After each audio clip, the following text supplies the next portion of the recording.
ಇದು ನ್ಯೂಸ್ 18 ವಾಹಿನಿಯ big impact. 45 ವರ್ಷಗಳಿಂದ ನೆನೆಗುದಿಗೆ ಬಿದ್ದಂತಹ ಫಿಶ್ ಮಾರ್ಕೆಟ್ ಕೊನೆಗೂ ಸಹ ಶಿಫ್ಟ್ ಆಗಿದೆ. ಗಣೇಶ್ ಪೇಟೆಯಲ್ಲಿದ್ದಂತಹ ಏನು ಫಿಶ್ ಮಾರ್ಕೆಟ್ ರಸ್ತೆಯಲ್ಲಿ ಮಾರಾಟ ನಡೀತಿತ್ತು, ಅದನ್ನು ಸುಸಜ್ಜಿತ ಸ್ಮಾರ್ಟ್ ಸಿಟಿ ಯೋಜನೆಯಡಿ ನಿರ್ಮಿಸಿದಂತಹ ಸುಸಜ್ಜಿತ ಕಟ್ಟಡಕ್ಕೆ ಸ್ಥಳಾಂತರ ಮಾಡಲಾಗಿದೆ. ಈ ಹಿನ್ನೆಲೆಯಲ್ಲಿ ಶಾಸಕ ಪ್ರಸಾದ್ ಅಬ್ಬಯ್ಯ ಮತ್ತು ಪಾಲಿಕೆ ಆಯುಕ್ತ ರುದ್ರೇಶ್ ಗಾಳಿಯವರು ಸಹ ಒಂದು ಆ ನೂತನ ಫಿಶ್ ಮಾರ್ಕೆಟ್ಗೆ ಭೇಟಿ ಕೊಟ್ಟಿದ್ದರು. ಏನೆಲ್ಲ ಆಯಿತು ಅಂತೇಳಿ ನಾನು ಮುಂದೆ ಹೇಳ್ತಾ ಹೋಗ್ತೀನಿ. ಅದಕ್ಕೂ ಮುಂಚೆ ನ್ಯೂಸ್ 18 ಯೂಟ್ಯೂಬ್ ಚಾನಲ್ ಸಬ್ಸ್ಕ್ರೈಬ್ ಮಾಡಿಲ್ಲ ಅಂದರೆ ಕೂಡಲೇ ಸಬ್ಸ್ಕ್ರೈಬ್ ಮಾಡಿ, ಜೊತೆಗೆ ಇನ್ಸ್ಟಾಗ್ರಾಮ್ ಇರ್ಬೋದು, ಫೇಸ್ಬುಕ್ ಪೇಜನ್ನ ಫಾಲೋ ಮಾಡು ಅಂತೇಳಿ ನಾನು ರಿಕ್ವೆಸ್ಟ್ ಮಾಡ್ತಾಯಿದ್ದೀನಿ. ಇದು ಫಿಶ್ ಮಾರ್ಕೆಟ್ ಬಗ್ಗೆ ಹೇಳ್ತಾ ಇದ್ದೆ. ಗಣೇಶ್ ಪೇಟೆಯಲ್ಲಿದ್ದಂತಹ ಫಿಶ್ ಮಾರ್ಕೆಟು ಸಾಕಷ್ಟು ಸಮಸ್ಯೆ ಆಗ್ತಾಯಿತ್ತು. ಅದರಲ್ಲೂ ರಸ್ತೆ ಬದಿಯಲ್ಲಿಯೇ ಮೀನು ಮಾರಾಟ ಮಾಡ್ತಾ ಇರೋದ್ರಿಂದಾಗಿ ಮತ್ತು ಅಲ್ಲೇ ಮೀನು ಹುರಿತಾ ಇದ್ದಿದ್ದರಿಂದಾಗಿ ಆ ರಸ್ತೆಯಲ್ಲಿ ಅಡ್ಡಾಡೋಂಥವ್ರಿಗೆ ದೊಡ್ಡ ತೊಂದರೆ ಆಗ್ತಾಯಿತ್ತು. ಟ್ರಾಫಿಕ್ ಜಾಮ್ ಒಂದು ಕಡೆ ಆದರೆ, ಘಾಟಿನ ಸಮಸ್ಯೆ, ಜೊತೆಗೆ ಅಲ್ಲಿನ ಮೀನಿನ ತ್ಯಾಜ್ಯವನ್ನು ಅಲ್ಲೇ ಹಾಕ್ತಾ ಇದ್ದಿದ್ದರಿಂದಾಗಿ ರೋಗ ರುಜಿನಗಳ ಸಮಸ್ಯೆನೂ ಹೆಚ್ಚಾಗಿ ದುರ್ವಾಸನೆಯ ಕಾರಣದಿಂದಾಗಿ ಮೂಗು ಮುಚ್ಕೊಂಡು ಅಡ್ಡಾಡುವಂಥ ಪರಿಸ್ಥಿತಿ ನಿರ್ಮಾಣವಾಗಿತ್ತು. ಈ ಪ್ರದೇಶದ ಜನ ಎಷ್ಟರ ಮಟ್ಟಿಗೆ ಬೇಸತ್ತಿದ್ದರಂದರೆ ಇಲ್ಲಿ ಮನೆ ಬಿಟ್ಟು ಬೇರೆ ಕಡೆ ಎಲ್ಲಾದರೂ ಮನೆ ಮಾಡಬೇಕು ಅನ್ನೋ ಒಂದು ಪರಿಸ್ಥಿತಿ ನಿರ್ಮಾಣವಾಗಿತ್ತು. ಈ ಕುರಿತು ನ್ಯೂಸ್ 18 ಬೆಳಕು ಚೆಲ್ಲುವಂತಹ ಕೆಲಸ ಮಾಡಿತ್ತು. ನ್ಯೂಸ್ 18 ವರದಿಯ ಬೆನ್ನ ಹಿಂದೆ ಎಚ್ಚೆತ್ತಂತಹ ಪಾಲಿಕೆ ಅಧಿಕಾರಿಗಳು ಕೊನೆಗೂ ಸಹ ಆ ಒಂದು ಫಿಶ್ ಮಾರ್ಕೆಟ್ನ ಶಿಫ್ಟ್ ಮಾಡಿದ್ದಾರೆ. ಗಣೇಶ್ ಪೇಟೆಯಲ್ಲೇ ಮತ್ತೊಂದು ಬದಿಯಲ್ಲಿ ಸ್ಮಾರ್ಟ್ ಸಿಟಿ ಯೋಜನೆಯಡಿ 5,60,00,000 ವೆಚ್ಚದಲ್ಲಿ ಈ ಒಂದು ನೂತನ ಫಿಶ್ ಮಾರ್ಕೆಟ್ ನಿರ್ಮಾಣ ಮಾಡಲಾಗಿತ್ತು. 4 ವರ್ಷ ಆಗಿತ್ತು ಫಿಶ್ ಮಾರ್ಕೆಟ್ ನಿರ್ಮಾಣಗೊಂಡು, 4 ವರ್ಷ ಆಗಿತ್ತು. ಉದ್ಘಾಟನೆ ಆಗಿ 2.5 ವರ್ಷ ಆಗಿತ್ತು. ಆದರೂ ಸಹ ಇಲ್ಲಿ ಮಳಿಗೆ ಅಲಾಟ್ ಮಾಡೋಕ್ಕೆ ಹೋಗಿರಲಿಲ್ಲ. ಜೊತೆಗೆ ಮಳಿಗೆಯನ್ನು ಹಸ್ತಾಂತರ ಮಾಡುವಂಥ ಕೆಲಸವನ್ನು ಒಂದು ಪಾಲಿಕೆ ಮಾಡಿರಲಿಲ್ಲ. ಹಾಗಾಗಿ ಇದ್ರ ಬಗ್ಗೆ ಬೆಳಕು ಚೆಲ್ಲುವಂತಹ ಕೆಲಸವನ್ನು ನ್ಯೂಸ್ 18 ಮಾಡಿತ್ತು. ಕೊನೆಗೂ ಸಹ ಆ ಒಂದು ವರ್ತಕರಿಗೆ ಈ ಒಂದು ಫಿಶ್ ಮಾರ್ಕೆಟ್ನ ಮಳಿಗೆಗಳನ್ನ ಹಸ್ತಾಂತರ ಮಾಡುವ ಪ್ರಕ್ರಿಯೆ ನಡೆದಿದೆ, ಪೂರ್ಣಗೊಂಡಿದೆ. ಜೊತೆಗೆ ಅಲ್ಲೇನು ಸಣ್ಣ ಪುಟ್ಟ ಕೆಲಸ ಇತ್ತು, ಒಂದಷ್ಟು ಸೌಲಭ್ಯಗಳನ್ನು ಕಲ್ಪಿಸಬೇಕಾಗಿತ್ತು. ಆ ಒಂದು ಕಾರ್ಯವನ್ನು ಸಹ ಪೂರ್ಣಗೊಳಿಸುವಂಥ ಕೆಲಸವನ್ನು ಪಾಲಿಕೆ ಅಧಿಕಾರಿಗಳು ಮಾಡಿದ್ದಾರೆ. ಈ ಹಿನ್ನೆಲೆಯಲ್ಲಿ ವರ್ತಕರು ಸಹ ಖುಷಿಯಾಗಿದ್ದಾರೆ. ಯಾಕಂದರೆ ರಸ್ತೆಯಲ್ಲಿ ನಮಗೂ ಸಹ ಸಾಕಷ್ಟು ತೊಂದರೆ ಆಗ್ತಾಯಿತ್ತು. ಸಾರ್ವಜನಿಕರ ಕಿರಿಕಿರಿಯಿಂದ ನಾವು ಸಹ ವ್ಯಾಪಾರ ವಹಿವಾಟು ಮಾಡೋದು ತೊಂದರೆ ಆಗ್ತಾಯಿತ್ತು. ಈ ಹಿನ್ನೆಲೆಯಲ್ಲಿ ಇಲ್ಲೇನು ಹೊಸ ಸುಸಜ್ಜಿತ ಕಟ್ಟಡಕ್ಕೆ ನಮ್ಮನ್ನು ಸ್ಥಳಾಂತರ ಮಾಡಿದ್ದಾರೆ. ಇಲ್ಲಿ ವ್ಯಾಪಾರ ವಹಿವಾಟು ಚೆನ್ನಾಗಿನೇ ಆಗ್ತಾಯಿದೆ ಮತ್ತು ಜನರನ್ನು ಒಂದು ಸೈಡ್ ಆಗಿರೋದ್ರಿಂದಾಗಿ ಸಾರ್ವಜನಿಕರ ಒಂದು ಬೈಗುಳದಿಂದಲೂ ಸಹ ನಮಗೆ ಮುಕ್ತಿ ಸಿಗ್ತಿದೆ ಅನ್ನೋ ಒಂದು ಮಾತನ್ನು ವರ್ತಕರು ಹೇಳಿದ್ದಾರೆ. ಇದರ ಜೊತೆಗೆ ಮುಖ್ಯವಾಗಿ ಅತ್ಯಂತ ಖುಷಿಯಲ್ಲಿರೋರು ಅಂದರೆ ಗಣೇಶ್ ಪೇಟೆಯ ಜನ. 45 ವರ್ಷಗಳಿಂದಲ್ಲ ಸಾಕಷ್ಟು ಹೋರಾಟಗಳು ಮಾಡಿ ಏನೆಲ್ಲ ಮಾಡಿದರೂ ಸಹ ಆ ಒಂದು ಫಿಶ್ ಮಾರ್ಕೆಟ್ ಸ್ಥಳಾಂತರ ಆಗಿರಲಿಲ್ಲ. ಆದರೆ ನ್ಯೂಸ್ 18 ವರದಿಯ ನಂತರ ಈ ಒಂದು ಫಿಶ್ ಮಾರ್ಕೆಟ್ ಸ್ಥಳಾಂತರ ಆಗಿದೆ. ಹಾಗಾಗಿ ನ್ಯೂಸ್ 18ಗೆ ಧನ್ಯವಾದ ಅಂತೇಳಿ ಆ ಒಂದು ಸ್ಥಳೀಯ ನಿವಾಸಿಗಳು ಹೇಳಿದ್ದಾರೆ. ಜೊತೆಗೆ ಇದರಿಂದ ಮುಕ್ತಿ ಸಿಕ್ಕಿದೆ ಅಂತ ಸಂತಸ ವ್ಯಕ್ತಪಡಿಸಿದ್ದಾರೆ. ಇದೇ ವೇಳೆ ಈ ಒಂದು ಫಿಶ್ ಮಾರ್ಕೆಟ್ ಸ್ಥಳಾಂತರ ಬೆನ್ನ ಹಿಂದೆ ಹುಬ್ಬಳ್ಳಿ ಧಾರವಾಡ ಪೂರ್ವ ಕ್ಷೇತ್ರದ ಶಾಸಕ ಪ್ರಸಾದ್ ಅಬ್ಬಯ್ಯ ಅವರು ಮತ್ತು ಪಾಲಿಕೆ ಆಯುಕ್ತ ರುದ್ರೇಶ್ ಗಾಳಿಯವರು ಸಹ ಈ ಒಂದು ನೂತನ ಫಿಶ್ ಮಾರ್ಕೆಟ್ ಸ್ಥಳಕ್ಕೆ ಭೇಟಿ ಕೊಟ್ಟಿದ್ದಾರೆ. ಮತ್ತು ಸಹ ಏನಾದರೂ ಕುಂದುಕೊರತೆಗಳಿದ್ದಾವೆ, ಏನು ಸೌಲಭ್ಯಗಳು ಕೊಡಬೇಕು ಈ ಸ್ಥಳಕ್ಕೆ ಅನ್ನೋ ಒಂದು ಮಾಹಿತಿಯನ್ನು ಸಹ ವರ್ತಕರಿಂದ ಪಡ್ಕೊಂಡಿದ್ದಾರೆ. ಕೆಲವೊಬ್ಬರು ಈಗ ಆಲ್ಮೋಸ್ಟ್ ಒಂದು 99% ವ್ಯಾಪಾರಿಗಳು ಈಗ ಅಲ್ಲಿಗೆ ಹೊಸ ಮಾರ್ಕೆಟಿಗೆ ಶಿಫ್ಟ್ ಆಗಿದ್ದಾರೆ. 1% ಜನ ಮಾತ್ರ, ಅಂದರೆ ಒಂದು 2-3 ವ್ಯಾಪಾರಿಗಳು ಅಲ್ಲಿಯೇ ತಮ್ಮ ಸ್ವಂತ ಅಂಗಡಿಗಳಲ್ಲಿಯೇ ಒಂದು ವಹಿವಾಟು ನಡೆಸ್ತಾ ಇದ್ದಾರೆ. ಹಾಗಾಗಿ ಅವ್ರಿಗೂ ಸಹ ಇಲ್ಲಿಗೆ ಶಿಫ್ಟ್ ಮಾಡಬೇಕು, ಇಲ್ಲಾಂದರೆ ಒಂದಷ್ಟು ಡೈವರ್ಟ್ ಆಗಿಬಿಡ್ತದೆ. ವ್ಯಾಪಾರ ವಹಿವಾಟು ಆ ಕಡೆ ಒಂದಿಷ್ಟು ಈ ಕಡೆ ಒಂದಿಷ್ಟು ಅಂತ ಡೈವರ್ಟ್ ಆಗ್ತದೆ, ಸಮಸ್ಯೆ ಆಗ್ತದೆ ಮುಂದೆ. ಹಾಗಾಗಿ ಅವ್ರನ್ನೂ ಸಹ ಇಲ್ಲಿಗೆ ಶಿಫ್ಟ್ ಮಾಡ್ಬೇಕನ್ನೋ ಒಂದು ಬೇಡಿಕೆಯನ್ನು ಇಟ್ಟರು. ಈ ನಿಟ್ಟಿನಲ್ಲಿ ಪ್ರಸಾದ್ ಅಬ್ಬಯ್ಯ ಅವರು ಸಹ ಆದಷ್ಟು ಬೇಗ ಅವರು ಕ್ರಮ ಕೈಗೊಳ್ಳುವುದಾಗಿ ಹೇಳಿದ್ದಾರೆ. ಜೊತೆಗೆ ಪಾಲಿಕೆ ಆಯುಕ್ತರು ಸಹ ಯಾರಿಗೂ ಸಹ ಹೊರಗಡೆ ಮಾರಾಟ ಮಾಡಲಿಕ್ಕೆ ಅವಕಾಶ ಮಾಡಿಕೊಡಲ್ಲ. ನಿಗದಿತ ಸ್ಥಳದಲ್ಲಿಯೇ ಒಂದು ಫಿಶ್ ಮಾರಾಟಕ್ಕೆ ಅವಕಾಶ ಮಾಡಿಕೊಡ್ತೀವಿ.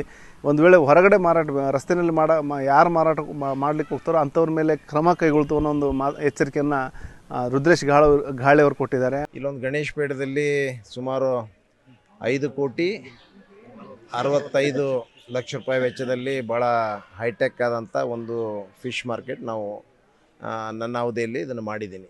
ಬಹುಶಃ ಸ್ಮಾರ್ಟ್ ಸಿಟಿ ಅಡಿಯಲ್ಲಿ ಹುಬ್ಬಳ್ಳಿಯ ಎಲ್ಲ ಮಾರ್ಕೆಟ್ಗಳನ್ನು ಬದಲಾವಣೆ ಮಾಡಬೇಕಂತೇಳಿ ನಾನು ಶಾಸನಾಗಿ ಬಂದ ಮೇಲೆ ಹಳೆ ಹುಬ್ಬಳ್ಳಿ, ಜನತಾ ಬಜಾರು, ಈ ಫಿಶ್ ಮಾರ್ಕೆಟು ಮತ್ತು ನಮ್ಮದು ದುರ್ಗದ ಬೈಲ್ ಮಾರ್ಕೆಟ್, MG ಮಾರ್ಕೆಟು, ಇವನ್ನೆಲ್ಲನೂ ಕೂಡ ಬದಲಾವಣೆ ಮಾಡಬೇಕಂತೇಳಿ ಆ ತೀರ್ಮಾನ ತೊಗೊಂಡು ಅದಕ್ಕೆ ದುಡ್ಡು ಕೂಡ ಅಲೋಕೇಶನ್ ಮಾಡಿದ್ದೆ. ಆದರೆ ನಮ್ಮ ಸರ್ಕಾರ ಬಿದ್ದೋದ ಮೇಲೆ MG ಮಾರ್ಕೆಟು ಮತ್ತು ಯಾವುದು ಇದು ಹಳೆ ಹುಬ್ಬಳ್ಳಿ ಮಾರ್ಕೆಟು ಕೈ ಬಿಟ್ಟೋಯ್ತು.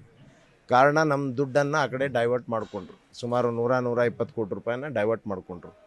ಉಳಿದಿದ್ದು ನಾನು ಹಠ ಹಿಡಿದು ಇದೊಂದು ಮಾರ್ಕೆಟು, ಆಮೇಲೆ ನಮ್ಮ ಜನತಾ ಬಜಾರ್ ಮಾರ್ಕೆಟು ಎರಡನ್ನು ಮಾಡಲೇಬೇಕಂತೇಳಿ ಹಠ ಹಿಡಿದು ಈ ಮಾರ್ಕೆಟ್, ಎರಡೂ ಮಾರ್ಕೆಟನ್ನು ಇನಾಗ್ರೇಷನ್ನು ಆಗಲೇ ತರಾತುರಿಯಲ್ಲಿ ಆಯ್ತು. ಅದನ್ನು ಇವತ್ತು ಇಲ್ಲಿ ಜನರು ಇಲ್ಲಿ ಶಿಫ್ಟ್ ಆಗಲಿಕ್ಕೆ ಸ್ವಲ್ಪ ಹಿಂದೇಟ್ ಆಗ್ತಾಯಿದ್ರು.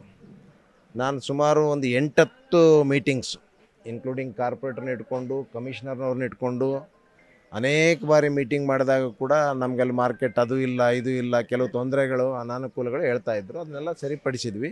ಇನ್ನೂ ಏನು ಸಮಸ್ಯೆಗಳಿದಾವೆ ಎಲ್ಲನೂ ಸಂಪೂರ್ಣವಾಗಿ ಅದನ್ನೆಲ್ಲ ಸರಿ ಮಾಡಿಕೊಡ್ತೀವಿ ಅನ್ನೋವಂಥದ್ದು ಅವರಿಗೆ ಆಶ್ವಾಸನೆ ಕೂಡ ಕೊಟ್ಟಿದ್ದೀನಿ. ಮತ್ತು ಹೊರಗಡೆ ಇಲ್ಲಿ ರೆಸಿಡೆನ್ಷಿಯಲ್ ಕೆಲವರೆಲ್ಲರೂ ಕೂಡ ಅವರೆಲ್ಲ ಕಂಪ್ಲೇಂಟ್ ಮಾಡ್ತಾಯಿದ್ರು, ಈ ಫಿಶ್ ಮಾರ್ಕೆಟೆಲ್ಲ ಹೊರಗಡೆ ಹಚ್ತಾ ಇದ್ದಾರೆ, ನಮಗೆ ಇಲ್ಲಿ ಇರಲಿಕ್ಕೆ ಆಗ್ತಾಯಿಲ್ಲ, ಈ ಇದನ್ನು ಫಿಶ್ ಮಾರ್ಕೆಟ್ ಶಿಫ್ಟ್ ಮಾಡಬೇಕಂತೇಳಿ ಭಾಳ ದಿನರು ನನಗೆ ನಾನು ಶಾಸಕನಾಗಿ ಬಂದ ಮೇಲೆ ಅದನ್ನು ಅವರೆಲ್ಲ ಒಂದು ಇದು ಕೊಟ್ಟಿದ್ದರು, ಮನವಿ ಕೊಟ್ಟಿದ್ದರು.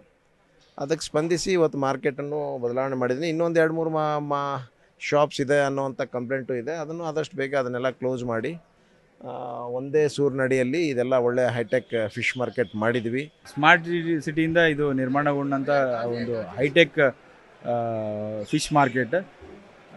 ಇದನ್ನು ಪಾಲಿಕೆ ವತಿಯಿಂದ 3 ಸರಿ ಟೆಂಡರ್ ಕರೆದಿದ್ವಿ, ಬಟ್ ಯಾರೂ ಪಾರ್ಟಿಸಿಪೇಟ್ ಮಾಡಿರಲಿಲ್ಲ.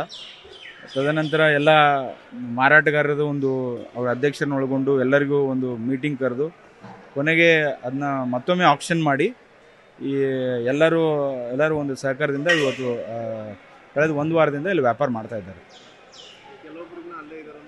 ಇಲ್ಲ, ಅಲ್ಲಿ ಯಾರೂ ಹೊರಗಡೆ ರಸ್ತೆ ಮೇಲೆ ಯಾರೂ ಇಲ್ಲ. ರಸ್ತೆ ಮೇಲೆ ಇದ್ದವ್ರನ್ನ ಎಲ್ಲರನ್ನೂ ಶಿಫ್ಟ್ ಮಾಡಿದ್ವಿ.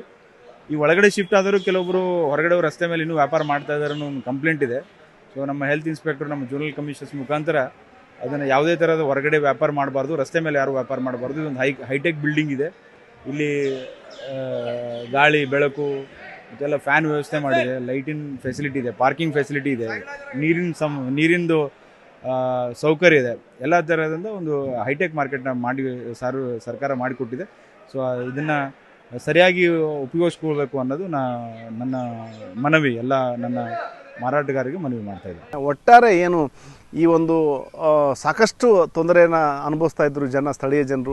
ಗಣೇಶಪೇಟೆ ಜನ ಲೆಕ್ಕದ ದೇವಸ್ಥಾನಗಳಿದ್ವು, ಚರ್ಚ್ ಇತ್ತು, ಮಠಗಳಿದ್ವು, ಜೊತೆಗೆ ಮಸೀದಿಗಳಿದ್ವು. ಇವೆಲ್ಲ ಧಾರ್ಮಿಕ ಕೇಂದ್ರಗಳಿಗೆ ಹೋಗ್ತಿದ್ದಂತಹ ಜನರಿಗೆ ಸಾಕಷ್ಟು ತೊಡಕಾಗ್ತಾ ಇತ್ತು. ಅದೇ ರಸ್ತೆ ಮೂಲಕ ಹಾದು ಹೋಗ್ಬೇಕು ಅನ್ನೋದು ಒಂದು ದೊಡ್ಡ ಹಿಂಸೆ ಅನ್ನೋ ಥರ ಆಗಿತ್ತು. ಹಾಗಾಗಿ ಆ ಹಿಂಸೆಯಿಂದ, ಟ್ರಾಫಿಕ್ ಜಾಮ್ ಕಿರಿಕಿರಿಯಿಂದ ಜನರಿಗೆ ಮುಕ್ತಿ ಸಿಕ್ಕಿದೆ ಅಂತ ಹೇಳ್ಬೋದು. ಮತ್ತು ಈಗೇನು ಆ ಮೀನು ಮಾರಾಟ ಮಾಡ್ತಾಯಿತ್ತು ಆ ರಸ್ತೆ ಸಂಚಾರಕ್ಕೆ ಬಹಳ ಮುಕ್ತವಾಗಿದೆ. ಹಾಗಾಗಿ ಅನಾಯಾಸವಾಗಿ ಯಾವುದೇ ರೀತಿಯ ಒಂದು ಟ್ರಾಫಿಕ್ ಕಿರಿಕಿರಿ ಇಲ್ಲಾರ್ದೇ ಜನ ಅಡ್ಡಾಡುವಂಥ ಪರಿಸ್ಥಿತಿ ನಿರ್ಮಾಣವಾಗಿದೆ. ಜೊತೆಗೆ ಏನು ದುರ್ವಾಸನೆ ಇತ್ಯಾದಿಗಳಿಂದ ಜನರಿಗೆ ಮುಕ್ತಿ ಸಿಕ್ಕಿದೆ. ಹಾಗಾಗಿ ನ್ಯೂಸ್ 18ಗೆ ಒಂದು ಸ್ಥಳೀಯರು ಧನ್ಯವಾದ ಹೇಳ್ತಾ ಇದ್ದಾರೆ. ಜೊತೆಗೆ ವ್ಯಾಪಾರಿಗಳು ಸಹ ಒಂದು ಧನ್ಯವಾದಗಳನ್ನು ಹೇಳಿದ್ದಾರೆ. ಸುಮಾರು ಒಂದು 40-45 ವರ್ಷದ ಬೇಡಿಕೆ ಸರ್ ನಮ್ಗೆ ಮೀನಿನ ಮಾರ್ಕೆಟು ಇಲ್ಲಿಂದ ಹೊರಗೆ ಹೋಗ್ಬೇಕು, ಹೋಲ್ಸೇಲ್ ಹೋಗ್ಬೇಕು ಅಂತೇಳಿ. ಹೋಲ್ಸೇಲ್ ಹೋಯಿತು, ರಿಟೇಲು ರೋಡಿಗೆ ಬಂದಿದ್ರು. ರೋಡಿಗೆ ಬಂದಿರೋದ್ರಿಂದ ಅಡ್ಡಾಡೋರ ಪ್ರಾಬ್ಲಮ್ಮು, ವಾಸನೆ, ಹುಳ, ಡಾಮಾರಿ, ನಾಯಿ ಕಾಟ, ಟ್ರಾಫಿಕ್ ಜಾಮು, ಇಷ್ಟು ಪ್ರಾಬ್ಲಮ್ ಆಗಿತ್ತು. ಅಂದ್ರೆ ರೈಲ್ವೆ ಸ್ಟೇಷನ್ ಬರುವಂಥ ಜನಕ್ಕೆ ಎಂಟ್ರಿ ಆಗೋ ಪುರ್ಸತ್ತಲ್ಲಿ ಮೀನದ ವಾಸನೆ ತೊಗೊಂಡು ಹುಬ್ಳಿ ಒಳಗೆ ಬರಬೇಕಿತ್ತು. ಅವ್ರು ಭಾಳ ಪ್ರಾಬ್ಲಮ್ ಇತ್ತು. ನ್ಯೂಸ್ 18 ಒಂದು 2-3 ಸಲ ಫಾಲೋಅಪ್ ನ್ಯೂಸ್ ಮಾಡಿ ಇದು ಮಾಡಿದ್ದಕ್ಕೆ ನಾನು ನ್ಯೂಸ್ 18 ಅವ್ರಿಗೆ ಅಭಿನಂದನೆ ಸಲ್ಲಿಸ್ತೀನಿ. ಕೊನೆಗೂ ಶಿಫ್ಟ್ ಆಗಿದೆ. ತಮ್ಮ ಚಾನಲ್ಗೆ ನಾನು ಬಹಳ ಹಾರ್ದಿಕ ಅಭಿನಂದನೆ. ಎಲ್ಲ ಹಿಂದೂ ಮುಸ್ಲಿಂ ಕ್ರೈಸ್ತ ಬಾಂಧವರ ಪರವಾಗಿ ನಿಮ್ಗೆ ಹಾರ್ದಿಕ ಅಭಿನಂದನೆ ಸಲ್ಲಿಸ್ತೀನಿ. ಜನ ಖುಷಿ ಅದಾರ. ಏನಪ್ಪ, ನಾವು ನೆಮ್ಮದಿಯಿಂದ ಹೊರಗೆ ಅಡ್ಡಾಡುವಂಥ ಪರಿಸ್ಥಿತಿ ಒಳಗೆ ಎಲ್ಲ ಜಾತಿ ಎಲ್ಲ ಧರ್ಮದವರು ಇದ್ದಾರೆ. ಸರ್, ರೋಡ್ ಮೇಲೆ ಎಲ್ಲ ಮಾಡ್ತಿದ್ವಿ. ಮೊದಲು ಸಾರ್ವಜನಿಕರಿಗೆ ತೊಂದರೆ ಆಗೋಕುಂತಿತ್ತು. ಒಳ್ಳೆ ಮಾರ್ಕೆಟ್ ಮಾಡಿ ಕೊಟ್ಟಿದ್ದಾರೆ. ಒಳಗಡೆ ಬಂದು ಶಿಫ್ಟ್ ಆಗಿದ್ದೀವಿ. ಒಳ್ಳೆ ಇದೆ ಮಾರ್ಕೆಟ್. ಈಗ ಇಲ್ಲೇ ಮಾಡೋದು ಚಲೋ ಇದೆ ಮಾರ್ಕೆಟ್. ಎಲ್ಲ ಕಸ್ಟಮರ್ ಇಲ್ಲೇ ಒಳಗಡೆ ಬರಬೇಕೀಗ. ಹಾಂ. ಚೆನ್ನಾಗಿದೆ ಬರ್ತಾ ಇದ್ದಾರೆ ಕಸ್ಟಮರ್. ಒಂದು ಗೊತ್ತಾಗೋ ಮಟ್ಟ ಒಂದು 4 ದಿವಸ ಆಗೋದು. ಎಲ್ಲರಿಗೆ ಗೊತ್ತಾದ್ಮೇಲೆ ಎಲ್ಲರೂ ಇಲ್ಲೇ ಬರೋದು. ಈಗ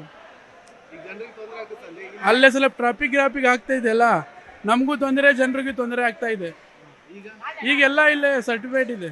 ಅದೇನೇ ಇರಲಿ, ಒಂದಷ್ಟು ಏನು ಈ ರೀತಿಯ ಒಂದು ಇಂಪ್ಯಾಕ್ಟ್ ಸ್ಟೋರಿಗಳು ಖಂಡಿತ ಜನರಿಗೆ ಒಳ್ಳೆಯದಾಗಲಿ ಈ ರೀತಿ. ಮತ್ತು ಏನು ನ್ಯೂಸ್ 18 ಈ ನಿಟ್ಟಿನಲ್ಲಿ ಸಾಕಷ್ಟು ಮುಂದಿನ ದಿನಗಳಲ್ಲೂ ಸಹ ಈ ರೀತಿಯ ಒಂದು ಸಮಾಜಮುಖಿ ಕೆಲಸವನ್ನು, ಜನಮುಖಿ ಕೆಲಸವನ್ನು ಮಾಡ್ತಾ ಹೋಗುತ್ತಂತ ಈ ಮೂಲಕ ನಾವು ವಿಶ್ವಾಸ ವ್ಯಕ್ತಪಡ್ತಾ ಇದ್ದೀವಿ. ಶಿವರಾಮ ಸುನಿ, ನ್ಯೂಸ್ 18 ಹುಬ್ಬಳ್ಳಿ. ನಿರ್ಭೀತ, ನಿಷ್ಪಕ್ಷಪಾತ, ವಿಶ್ವಾಸಾರ್ಹ ಸುದ್ದಿಗಳಿಗೆ ಮತ್ತೊಂದು ಹೆಸರಾಗಿರುವ ನ್ಯೂಸ್ 18 ಕನ್ನಡ ಈಗ ಆಪ್ನಲ್ಲೂ ಲಭ್ಯವಿದೆ.